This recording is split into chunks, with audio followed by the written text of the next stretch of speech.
All right, guys, what's going on? Welcome back to Different College Football Podcast. Today, me and Nick are doing 2023 preview and prediction for the Texas Longhorns. Steve Sarkisian enters his third season, 13-12 record thus far. Kyle Flood, third year in the role as the offensive play caller. He's also the offensive line coach.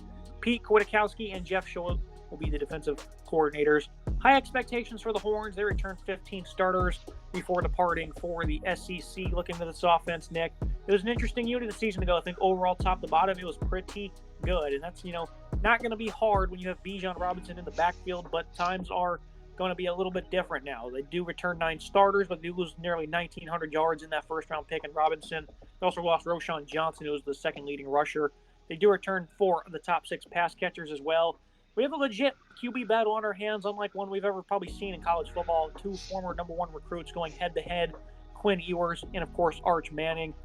Arch, this is a guy who's going to arrive with some good pocket presence and awareness, great arm talent. He can make any throw on the field with some timing and accuracy, good deep ball with touch and placement, shows good command of his offense.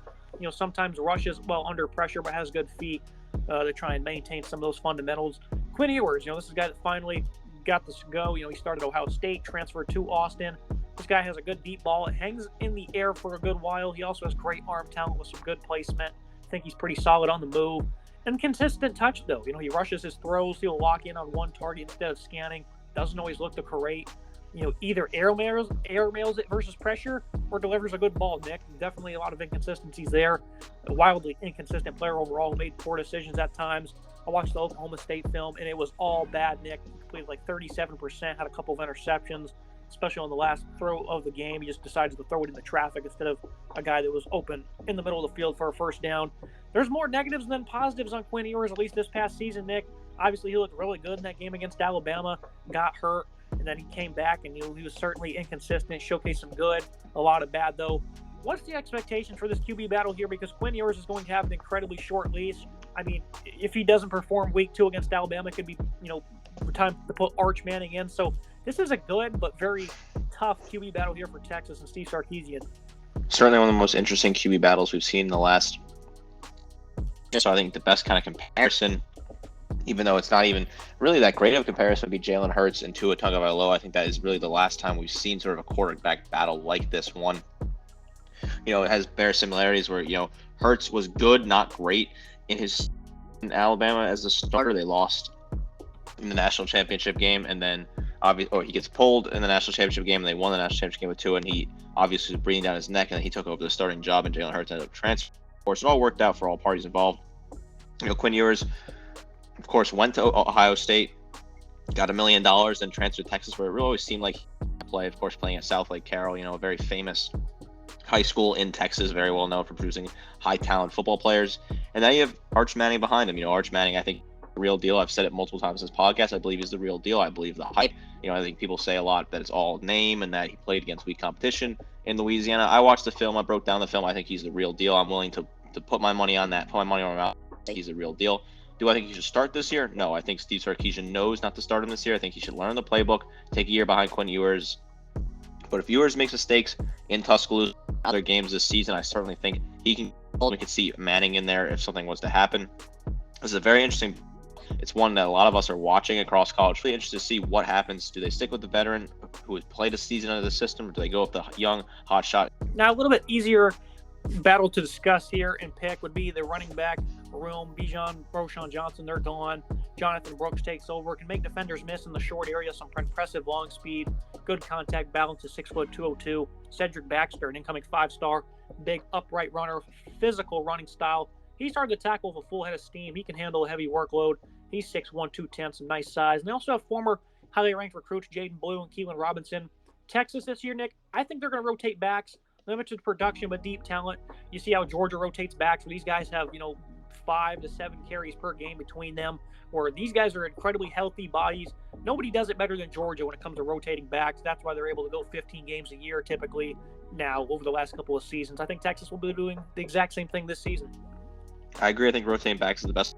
I think Brooks, he is the best back currently on the roster, but he had very limited appearances, 7 games last year, 200 yards rushing, about 6.6 yards per carry, and 5 scores for Brooks.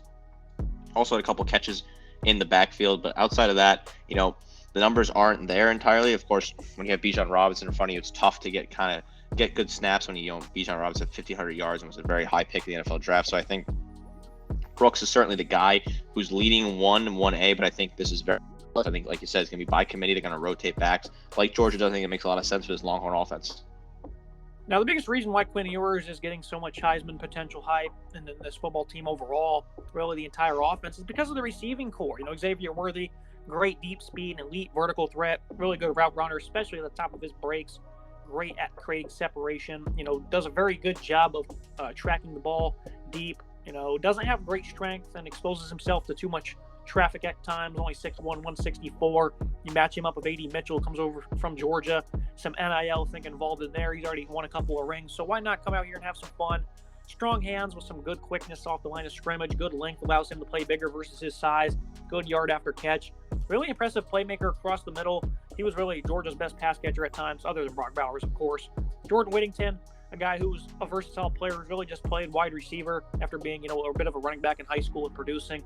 Physically imposing is his nature as a pass catcher, consistent contributor. Isaiah Neor returns from a torn ACL, averaged 20 yards per catch in 2021 with Wyoming. They were excited for him to get on the field last year, did not do that. Has great speed. He's an explosive playmaker. And also true freshman Jonte Cook, a great dynamic athlete. This thing is just ridiculous. The machine that Texas is going to have at pass catcher, Nick, and then Jatavian Sanders at tight end. He's really good at locating the ball vertically. Does a good job of sacrificing his body along with generating power and drive in the run game. Certainly needs to get better at separating on top of his routes, but overall productive pass catcher who's an adequate athlete, 6'4", 242 pounds. This is a completely stacked unit here for Texas. What are the expectations for this receiving core? Fantastic unit here. I love this unit. Leading team in receptions and touchdowns, 60 receptions, 760 yards, 12.7 yards per catch, 9 scores for him. Whittington, the guy that led the team in yards per catch, 13 yards per catch, 1 score, 52 yards for him. And Sanders, the tight end, right behind with 613 yards, 5 scores for him. Casey Kane, another underrated player on this. He had 200 receiving yards last year, 25.1 yards per catch in limited receptions. So I think this is a very deep wide receiver room, very talented. These guys got great experience. And when you have a star quarterback like Ewers throwing to you, it's certainly the sky limit in terms of this wide receiving core. Hey, look at the offensive line. Last year, Kelvin Banks arrived as a 5-star. He quickly earned that left tackle spot as that true freshman. Dominant pass blocker, some good reach and mobility. Needs some improved strength and fundamentals. He needs to be more stout in the run game as well. And I think that's certainly going to be the big focal point for him in this offseason. Some light feet help him mirror speed rushers. Allowed only 2 sacks all year, 6'4", 320. His development is going to be great. I think beginning in 2024, he's probably going to be the top-ranked tackle in college football. Give him one more year. Hayden Conner, he was not great at guard. Neither was Cole Hudson. These guys are both 6'5", 300-plus pounds. Both significantly struggled, so they need to be better. Hudson, he had some high expectations, certainly didn't play as well as Banks did. Jake Majors at center was a good pass blocker. He's overall a good communicator, great leader in the middle of that offensive line. So that certainly offsets questions of his size and strength with what he brings in terms of leadership. Christian Jones, a right tackle, is overall a good, consistent player this past season. 5-star DJ Campbell, he was good in his limited time. He could certainly find himself in the starting lineup at one of the guard positions. Great youth for this offensive line, Nick. I think they performed pretty admirable last year, considering how young they were. Good at pass blocking. The ground game that was a bit tad concerning. They had 2 great running backs who really kind of alleviated any pressures of this offensive line. Good talent and depth finally for Texas and Kyle Flood to work with. I think the offensive line is going to continue to progress. I think they'll be a lot better this year. It all starts with, again, Kyle Flood and guys like Kelvin Banks. They have a young offensive line, but has some serious experience. Calvin Banks is a fantastic piece to have there. Cole Hudson's a solid piece as well at right guard. Overall, it's a very good offensive line group. Very young. They're gaining experience. They're only going to continue to get better. And I think once they make the transition to the SEC, it's going to be huge to have an offensive line like that that's dominant in the trenches. It's going to be the best way to keep up with SEC. I think it's great for this team this year to have such a talented offensive line unit with good pass blocking ability and also great ability to create huge holes for these running backs. Biggest thing that needs to improve, that passing game consistency. 200-plus passing yards in only 2 of the last 7 games. That's awful, Nick. And that's got to improve, and I think it certainly will. But to what degree is going to be the biggest question. There is 0 excuses this year for this Texas offense. They should easily be top 15 in yards and points per game, 24th and 35th respectively last year. The running production, it might dip a little bit, but I think efficiency will certainly still be a premium. But this passing attack has to be much better, Nick. I really need to approach that 270, 280 yard per game mark. A for me, because I think the potential is great. The offensive line, I think, will continue to progress. They're deep at running back and at pass catcher, and they have 2 number 1 quarterbacks. There is zero excuses here for this Texas offense. No excuse for the Longhorns right now under Steve Sarkisian. He coached a great offense at Alabama when he was offensive coordinator, so there should be no excuses here. Being 56th in the nation in pass yards per game at around 240 is just not good enough. They have to get that number higher, like you said, 270, 280, even pushing 300 in my opinion. They need to get up to that kind of level. This offense overall I think is very well rounded. Certainly, I think, can they find that balance of running back by committee to be able to produce the yards they need? That's a big question mark I have, but otherwise this is a fantastic offense. It's very deep. I think it's got to get an A for me. Looking at the other side of this Texas football team as a defense, I was excited to see how this unit performed last year, and I think they certainly exceeded expectations for the most part. Look at the portal. They lost 9 players, added 3. 2 high-quality players to the secondary, returned 6 starters. They lose a 91 graded defensive lineman in Moro Ujomo. I was very excited to see what this interior D-line would do last year with all that size. Now a portion of that is now gone. Second best tackler, DeMarvion Overshone's gone.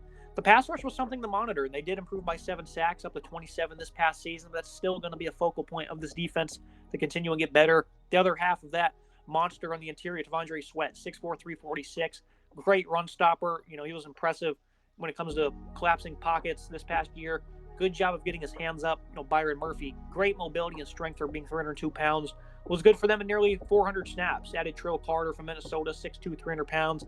Barron Sorrell, he really stepped up in a big way for them as a productive edge, and they needed it badly, Nick, because on that early season depth chart, Alfred Collins, he was over 300 pounds. He was listed as a pass rusher. It looks like he's going to play some more on the interior D-line this year.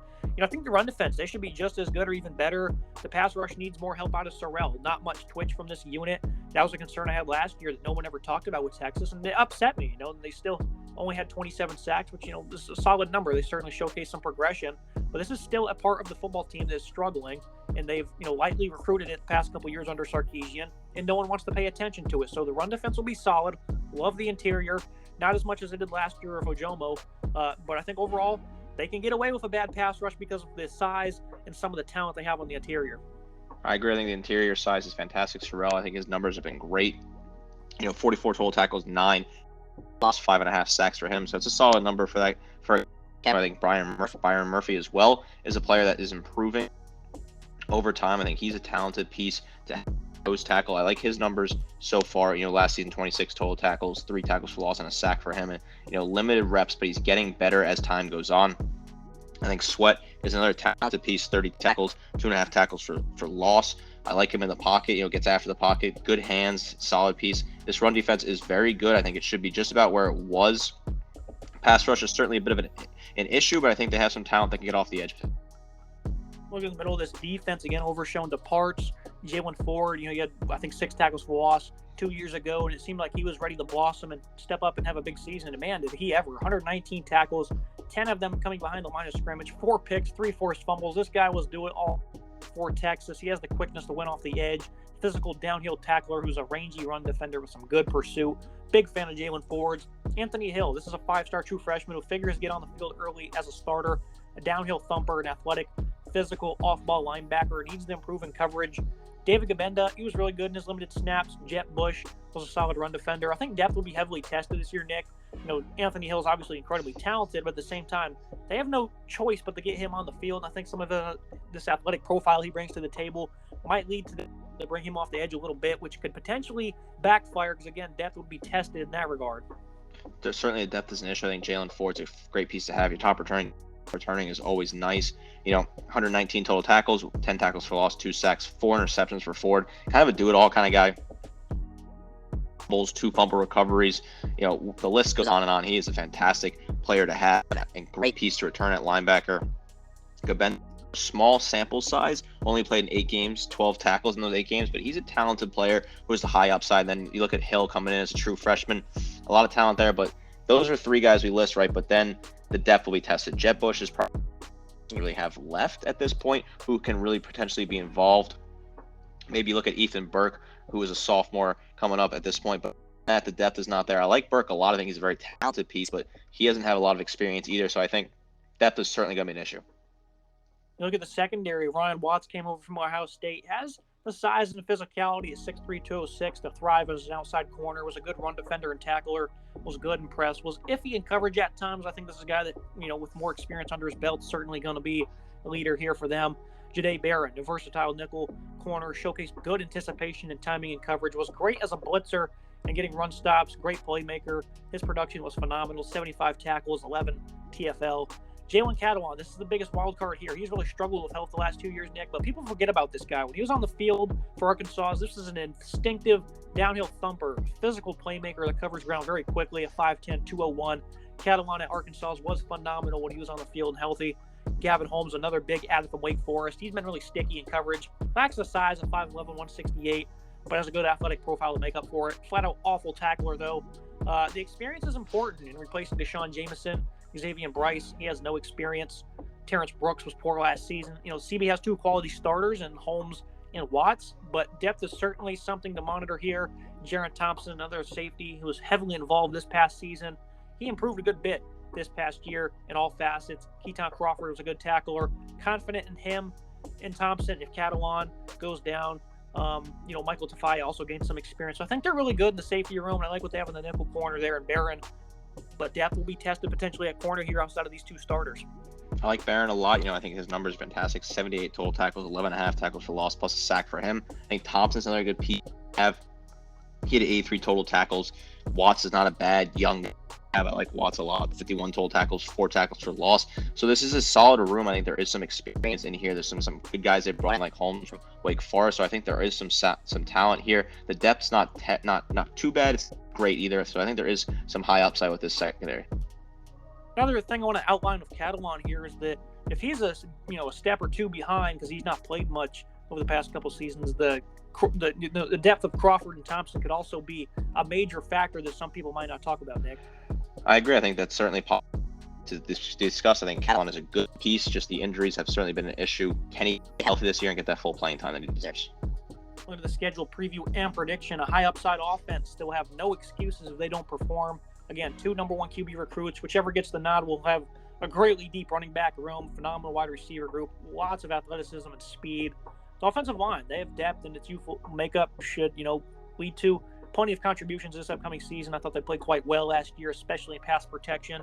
The defense still needs to find some pass rushing help, but that interior D-line has great size, some good depth. The run defense, I think, again, will be strong, but middle of defense could hold them back. The secondary's destined to take a step back also, and if Catalon reaches 2020 levels, then the trajectory is going to be scary. The pass defense does need to find better consistency, but it wasn't bad last season. Really good, talented football team on paper. All 5 losses last year, Nick, came by 7 points or less.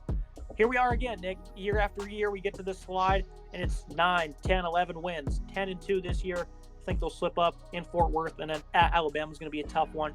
I know you're circling September 23rd at Baylor, potentially at home against Kansas State and Texas Tech, and, of course, the Cotton Bowl against Oklahoma. 10 wins for me. Am I going to be a fool again? I'm going to go with 9 here. I think they are lose to Baylor in addition to the 2. And I think they're going to lose to Kansas State, actually, and they're going to TCU. They're going to lose to Alabama. I think we can both agree they're going to lose into Alabama and Tuscaloosa. Impossible place to play in Tuscaloosa. I think they're going to lose at home to Kansas State. I think they're due for a loss at home. Just sounds like something that's going to happen in Texas, although TCU on the road is a tough place to play in Fort Worth. And then they lose to Baylor.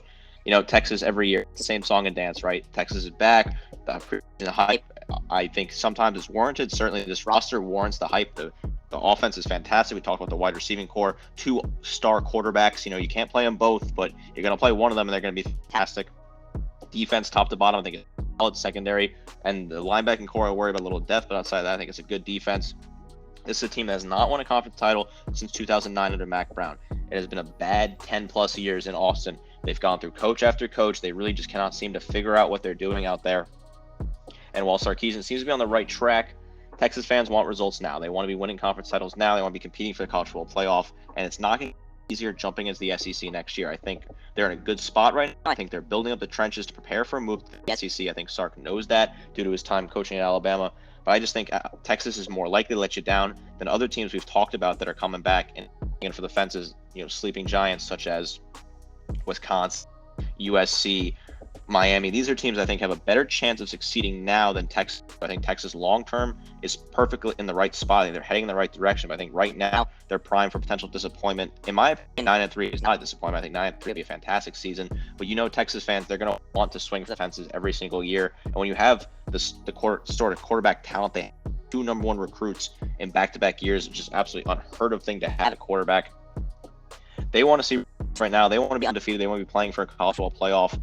I just don't see it. The schedule is not very easy if you look at it when you break it down. At Alabama is obviously very difficult. At Baylor, at TCU, at Iowa State, those are all tough road games. Ames, Iowa, tough place to play at Jack Trice if that fan base is going crazy.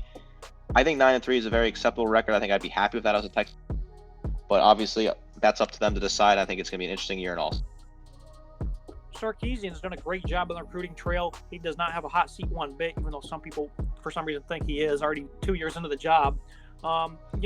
Leaving for the Big 12, if they don't win a conference championship here, like you said, they have a 1-1 since the Mac Brown days. If they don't win it this year, Nick, going to the SEC, that trophy case might start to collect a lot of dust. I agree. It's going to jump into the SEC. If you're win titles in the Big 12, which is a significantly weaker conference than the SEC, and you're moving to the conference, the best team, the team year in, year out, Oklahoma, arguably the second best team in the conference on a year-to-year basis, is joining you in the SEC. Then you got to fight the likes of Alabama, Georgia, LSU, in the conference, A&M, they're coming back. Tennessee, South Carolina's on the up and up. Kentucky's on the up. Auburn's on the upswing. Mississippi State can be a wild card. Ole Miss, Lane Kiffin, you never know. There's so much talent in the SEC. I feel like Texas is going to find themselves tough couple of years early on in the conference. This is a big year for them. This is go big or go home. I think if Steve Sarkisian can bring some hardware home, the fans in Austin will be very happy. I think this is the year to do it, certainly. That's going to be it for today's episode. As always, Nick, I appreciate you joining me. Always fun to dissect the Longhorns.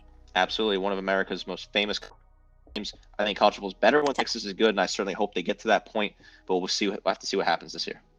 Make sure you guys like, comment, subscribe. See you next time.